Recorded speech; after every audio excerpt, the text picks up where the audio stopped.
July 15, 2011. Helmand Province, Afghanistan. My second deployment with my Special Forces team. We entered a village.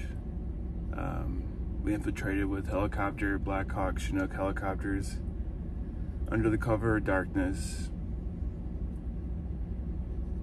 When we cleared through the village, we found a stronghold and took cover, because we knew Helmand was a different beast. Helmand was a different animal, a different kind of Taliban than what we're used to. At this point, it's been 5 or 6 months of deployment. Typically, Special Forces don't deploy for a year long. This is my second deployment for a year, with 5 months in between. We took a stronghold in this village. We knew we were going to be in for a battle. Morning came. The Afghans did their morning prayer. The village was eerily quiet. The sounds of the helicopters coming to a village, you can hear that for miles away. So there's no quiet infiltration. When we landed, it was dark. We landed in muddy fields. You could hear all the dogs barking in the village. And we knew, everyone knew we were there. It's not a great feeling being in the middle of an open field and watching the helicopters leave, hearing all the dogs barking, and us knowing that the Taliban knew we were there. Helmand's known to be a safe haven for Taliban, for them to grow their heroin crops, distribute weapons, and basically a stronghold for them. Morning came and we started receiving gunfire. That's when we realized we were surrounded. We were surrounded on all sides and we were receiving gunfire from all angles. Rifle, machine gun, RPGs, rockets, you name it, we were getting shot at by it. We took cover and we fought back. I could see people running back and forth through the trenches around us, running from building to building. See heads pop up, you see a muzzle flash, and then back down. There are tree lines around us, and you can see people running in between tree lines not far from us. 50, 100 meters, 200 meters, anywhere in that distance.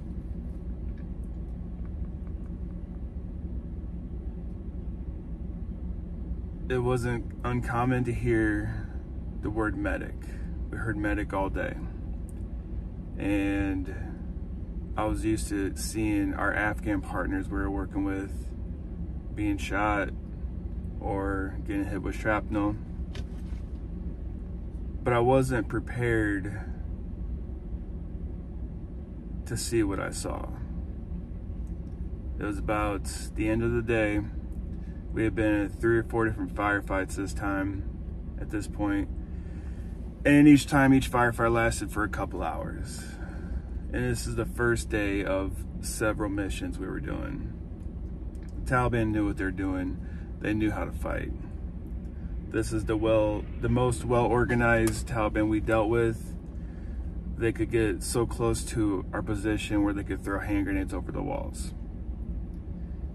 And at the other position, they did. There were times where rockets, were blowing up above my head when I was standing in the doorway. So when I heard medic, I was expecting yet another Afghan soldier being hit. We'd have to medevac and then go from there. But when I turned around, I heard medic, and I turned around, I saw a teammate go down. And I don't remember what happened next. All I remember was being over on top of him and doing the best I could to save his life.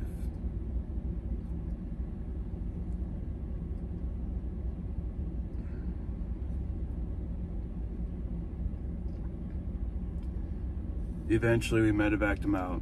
He didn't make it. And when we got back, we could have done one of two things. We could have continued mission, or we could go back. And there is no way we were going back. We continued mission. At this point, I felt the urge to get revenge. So we did. We stayed for 3 more missions. Each mission was a couple days. And we got revenge. After I got back from that mission, and we were in different parts of Afghanistan at this point at our base, I never really dealt with what happened. Everyone knew that I was the one that treated our teammate, and they kind of kept their distance with me. No one really brought up what happened, and they knew I didn't want to talk about it. So I secluded myself to my bedroom. I dealt with whatever I had to deal with the fire base. You know, I was in charge of the fire base, so fire base operations. I did those, and then I'd work out, and I ate, and that's it. I worked out, and ate. I wasn't hanging out with my teammates like everybody else was. And I sunk into this depressed state almost instantly. And I was still in shock of what happened. There was no way it was real. And I wasn't sleeping, and then when I did sleep, recurring nightmares over and over and over, what I did wrong, what I could have done better. It's my fault that I didn't save his life. It's my fault that he wasn't alive. Instantly feel guilty. I felt like I failed my team, I failed his family, and most importantly, I failed him. Those feelings never went away. I came back from Afghanistan, and I dealt with that pain with drinking. I worked out every day, and I drank almost every day. And I got deeper into a depressed state. Didn't want to talk about it. I avoided conversation about it. I avoided people. I wasn't my same self. Completely different. It wasn't until I became a Special Forces instructor that I realized I had an issue. Started having panic attacks, severe anxiety. I was going to therapy, and I realized I had never talked about it. I had never dealt with it. I avoided the conversation, and when it came up in therapy, it messed me up. But I felt a little bit better that I was off my chest. And so each week I went back to therapy, kept talking about it. At first, when I first started talking about it, it almost felt like I was having a panic attack again. It felt like I was reliving that exact moment while I was there. And it was incredibly hard. I struggled with it. I couldn't get through a full thought without having to take a break. because I carried the weight of my teammate dying. And I felt like it was my fault this entire time. And then I realized the more I talked about it, the easier it got. And then I started talking about it to other Special Forces instructors, my friends. And I didn't talk about it because, you know, in a bragging way or anything like that. You know, we all compare our battle stories or war stories, battle scars, always one up on each other because that's what we do. A-type personality. It wasn't like that. It was, I could tell other people were struggling with probably similar issues. And so I just started talking about it. And then I told them I was going to therapy and that I was working. And that's when and then again, you know, when I first started talking about it to people that wasn't my therapist, it was hard in the beginning. I struggled with talking about it to people. Again, I was reliving those emotions, and I felt like I was there, re-experiencing all those feelings that I was experiencing then. Failure, sense of hopelessness. But each time I told my story, it got a little bit easier. And I realized I have to talk about it. I have to tell people about it. And with each time I told someone, it didn't really feel like I was having a panic attack again. I didn't feel the anxiety that I did before. And what I realized was I was actually finally dealing with the emotions that I suppressed. And I was helping myself. And then I slowed down on drinking. I stopped drinking so much. I was in a better place, better state of mind.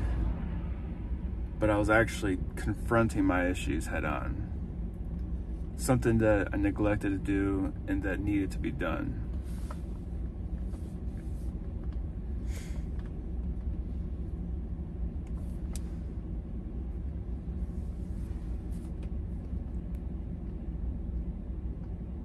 Eventually I realized that I wasn't alone. There were a lot of other people with similar experiences.